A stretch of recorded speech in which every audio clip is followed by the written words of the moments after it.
तुम्हारी कुंडली में, तुम्हारे जन्माक्षर में जब तुम्हारा काम रुकने लग जाए, गौर से सुनना, जब तुम्हारे हर तरफ अवरोध लगने लग जाए, जब तुम्हें लगे तुम्हारा कोई स्थानी नहीं है और तुम्हारे घर के लोग बिगड़ रहे हैं और खूब अंट संट बातें करते हैं घर के लोग, जब तुम्हारे अपनों की भाषा बिगड़ने लग जाए और उनका बोलचाल का तरीका बिगड़ जाए, जब तुम्हें यह लगे कि तुम्हारे काम होते होते कतई रुक जाते हैं, अवरोध लग जाता है, और जब तुम्हें लगे तुम्हें कोई तगड़ा धोखा दे रहा है, तुमसे फरेब कर रहा है, जब तुम्हें ये लगे कि तुम्हारे रिश्ते बार बार बदल रहे हैं, जीवन में कोई आता और छोड़कर चला जाता, फिर कोई आता फिर छोड़कर चला जाता, ऐसी किसी भी असुविधा में अगर तुम हो तो तुम आंखें बंद करके समझना तुम्हारा राहु और केतु खराब है।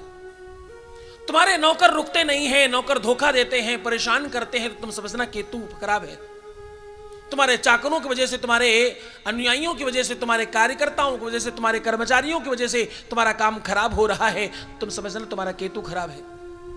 तुम्हारे बाल झड़ने लगे, तुम्हारा रूप स्वरूप खराब होने लगे, तुम डिप्रेशन के मरीज हो जाओ और तुम्हारा मानसिक स्तर बिगड़ने लग जाए और तुम्हारे अपने तुम्हारे दुश्मन बन जाएं, तुम्हारा भाव बिगड़ रहा हो और तुम्हारा नाम खराब किया जा रहा हो, चारों तरफ तुम्हें सिर्फ और सिर्फ बदनाम करने वाले लोग खड़े हों और तुम्हारा अपयश हो रहा हो अगर, तो तुम्हें समझना चाहिए तुम्हारा राहु खराब है। क्या खराब है? तुम्हारा राहु खराब है।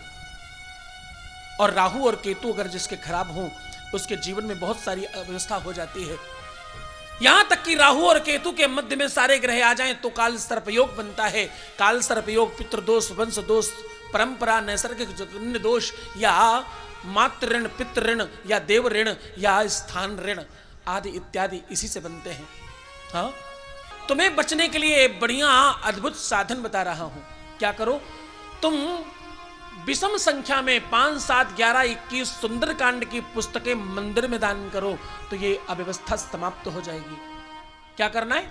सुंदरकांड की पुस्तकें दान करनी है। मात्र इतना करने से तुम्हारा जीवन व्यवस्थित हो जाएगा। और छोटी छोटी मछलियां आती हैं, उनको रेहू की मछली बोलते हैं। उसमें जीवित मछलियों को जल प्रवाह करने से, जल में फिर से छोड़ने से तुम्हारे जीवन से ये दोष समाप्त हो जाता है। एक घड़े में, एक मिट्टी के बर्तन में काले कोयले से हराम लिखें और उसमें काले तिल या काले सरसों भर करके दूध डाल करके जल में या कुएं में प्रवाहित करें। ऐसा करने से भी ये दोष समाप्त हो जाता है। हाँ, एक काले कपड़े में थोड़ा सा कोयला और थोड़े से कुछ पैसे, कुछ सिक्के और थोड़ा सा राई लोन बांध कर अपने ऊपर से 5 से 7 बार उतारें और जल में डाल दें। ऐसा करने से भी ये दोष समाप्त हो जाता है।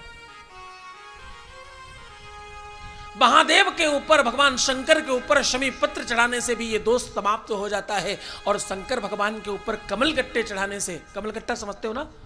कमल गट्टे को घी में खूब चमकाकर, घी लगाकर चढ़ाने से ऐसा दोष समाप्त हो जाता है। महादेव के ऊपर जो गन्ने का रस चढ़ाता है उसके ऊपर से ये दोष समाप्त हो जाता है। महादेव के ऊपर जो मधुपर्क चढ़ाता है, मधुपर्क कैसे बनता है? देसी घी, शहद और दही, ये तीनों चीजों का मिश्रण बना करके चढ़ाने से ये दोष पूरी तरह से समाप्त हो जाता है। क्योंकि हर व्यक्ति के जीवन में ये दोष जो मैं बता रहा हूं, हर तीसरे चौथे व्यक्ति के जीवन में ये दोष होता है, इसलिए ये उपाय करना ही चाहिए। और हनुमान चालीसा सुंदरकांड का पाठ तो इसमें बिल्कुल अमोघ कवच की तरह काम करता है। सुंदरकांड का पाठ अगर आप निरंतर करने लगे तो आपके जीवन में कोई कमी रह ही नहीं सकती इस प्रकार की।